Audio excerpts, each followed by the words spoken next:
No, please do. That's great. I hope you can see clearly. We do Living Stories sermon.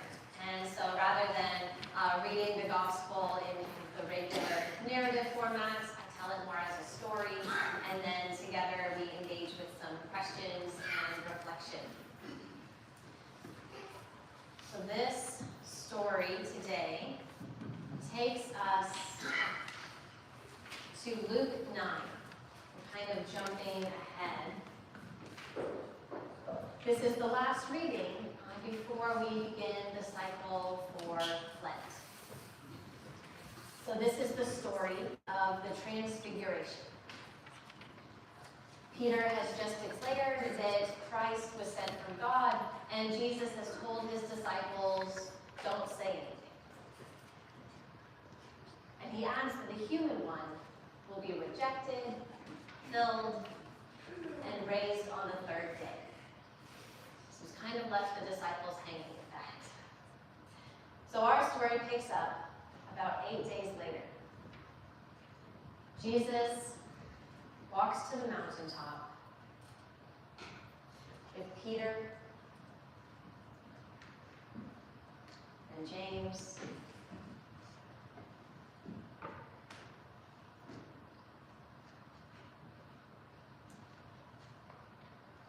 and John.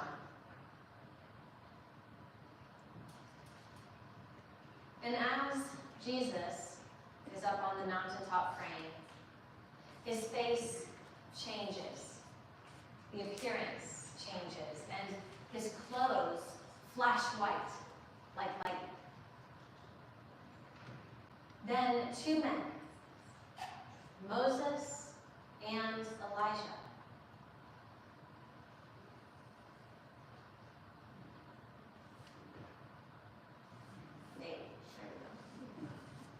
they appeared talking with Jesus. They were clothed in heavenly splendor, and they spoke about Jesus' departure, which he would achieve in Jerusalem.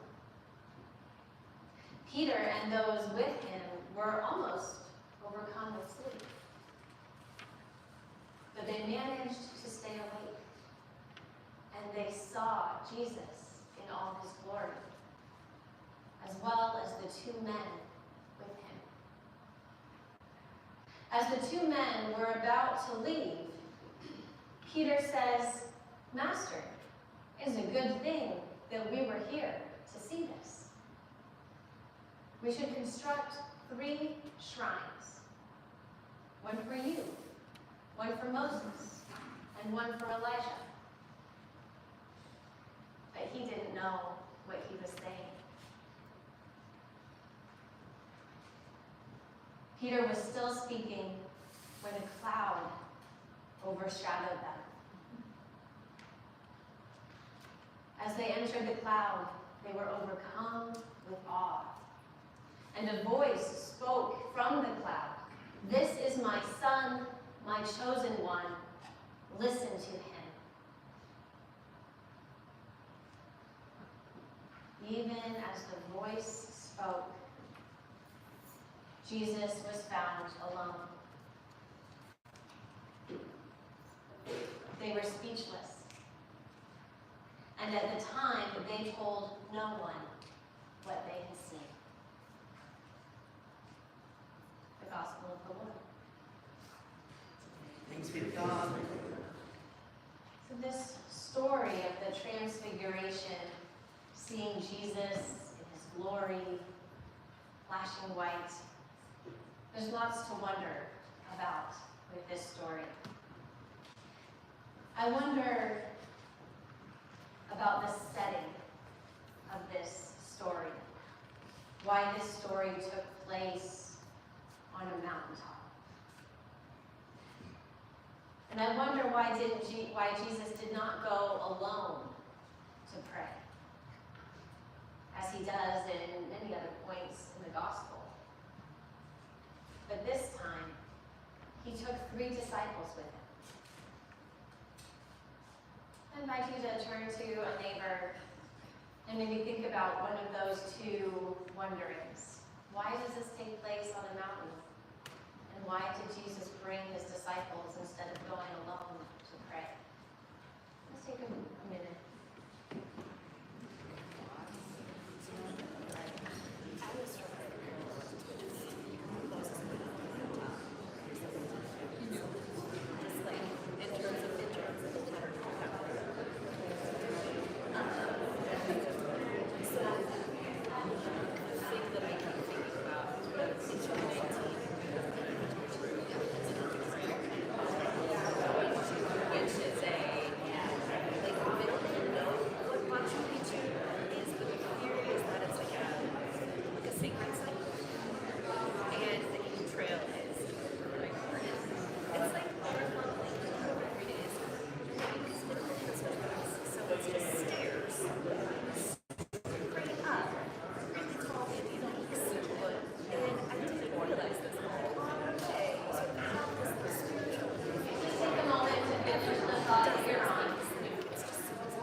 One wondering question.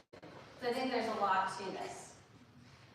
So whiteness, of course, is very complicated symbolism. In our colonial history, as well as in much of the Bible. Whiteness has been used to often signify purity. In this instance, there's maybe a dazzling element to it. But there's also other colors, right? White is literally all of the colors. So white is the rainbow. It's before it's been separated into different parts.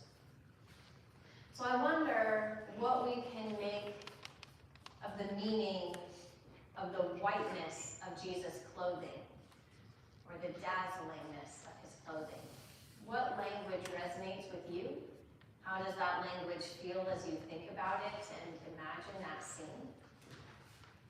I wonder what that means.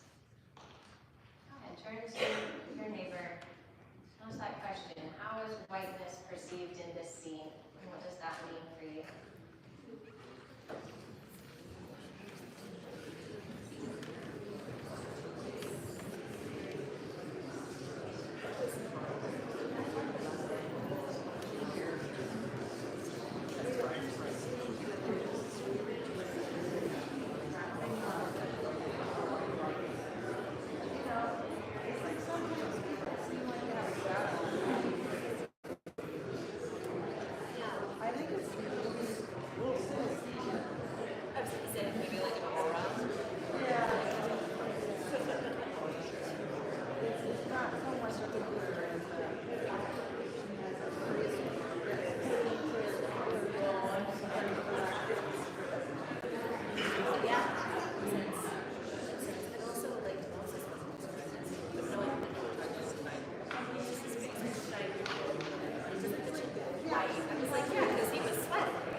I wonder about noting that the disciples were sleepy.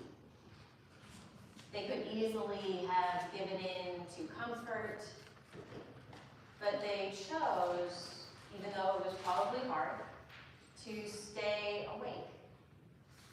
And so they witness a very holy scene. What does that mean to you? And I wonder where the good news is in today's story for you.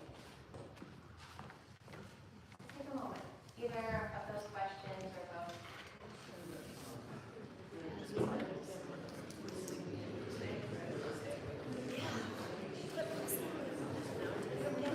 Really tired, like the sun is like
to share? Something that came up or a wonder that they still have? Yeah. Well, we thought that it was probably a stayed away because they were kind of anticipating what Jesus was doing up on the mountain and really pushed themselves to see Yeah. what was going on. And that the good news was God saying that I am the Son, He was the Son. Yeah. Right. So they were pushing themselves because they knew there was something that they were anticipating about seeing the fullness of Jesus. Yeah. What does that mean to you today?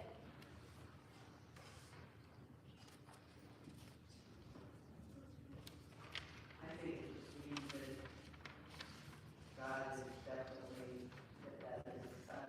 Yeah. Yeah. Jesus has got a son. Right.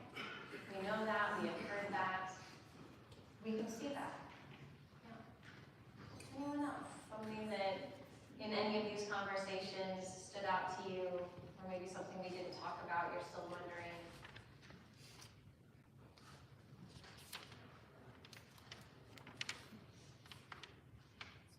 Why didn't they tell him that? Why do you think they didn't tell him that? Well, I was trying to see whether or not Jesus had told them that. But I didn't see where it was that he told them that. I mean, they were so alive, and they thought he couldn't believe them, or it was so good. Yeah.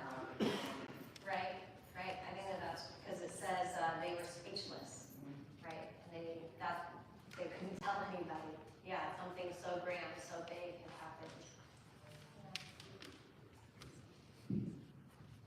Yeah, a little different than the Gospel of Mark, where there's like a messianic secret in Mark's Gospel, that Jesus does say, "Oh, don't tell anybody." But this is different. You're right. Anyone else? Yeah, thank you. I thought it was interesting they mentioned that the disciples were kind of sleepy, and then all of a sudden God's voice came. And maybe that's a lesson to us. Sometimes when we're not paying attention, when we're a little sleepy, God will still speak with us and sometimes sends us messages. Yeah, yeah, absolutely. Right. I like that. That even when we're a little sleepy and starting to nod off, maybe not paying our full attention, God will still have something to show us. Yeah, absolutely. Yeah, it's like when we're sleeping in that mode, in that state, we're more receptive. We're not holding our response. Oh, yeah, interesting. Right. So being in a state of sleepiness allows for a vulnerability. Yeah, an openness to what can come. Right, as opposed to when you're fully alert, sometimes there's you're right. So maybe they were too much in that anticipation, and so the sleepiness had to counter that. Interesting, I like that. Amy? Yes. We had a conversation about how that he brought Peter, John, and James to be in communion with him, to be a friend, and to experience that event with Jesus, which oftentimes he goes off by himself, but in this instance, he brought his friends with him to share that experience, and it invites us to know that we're a friend of Jesus's as well, and to invite ourselves into that experience. Yeah. Oh, I love that. Right. Thanks, Amber. Yeah, how are we invited into that experience too? And that there's an importance about that, being in communion with Jesus and with other disciples. Yeah, being in community. Because there is something that's really important, I think, about that, witnessing together. Yeah, thank you. Wonderful. I'm so great. Oh, yes. Sounds like they didn't know what was going to be coming, that they were up there, didn't know what was coming, that it would happen, and kind of woke up and saw what they saw. Yeah, right. They didn't know. And there's definitely kind of an interesting, they were uncertain. They didn't know why Jesus was bringing them along, what was going to happen. It's a beautiful scene to put ourselves into and to wonder about what does it mean for us to follow Jesus, to be present to Christ, to see Christ transformed, and how does that transform us? Yeah. Thank you. This is oh yeah, Lindsay. It reminds me of the first gospel that we read in lift up your heads and be ready. There's called to be awake and to be ready for something wonderful that is happening and that is about to happen. I think Yeah. that's a great posture for us. Thank you. Yeah, Lindsay's reminding us of at the beginning of Advent, there's another call to be awake, to be alert, to not let that sleepiness overcome you, but that you can be aware that there is movement of God in our midst. And we can choose to be open to that. So yes, as we're getting ready for Lent now, which will begin on Wednesday with Ash Wednesday, we're entering into this posture again. Where will we see God?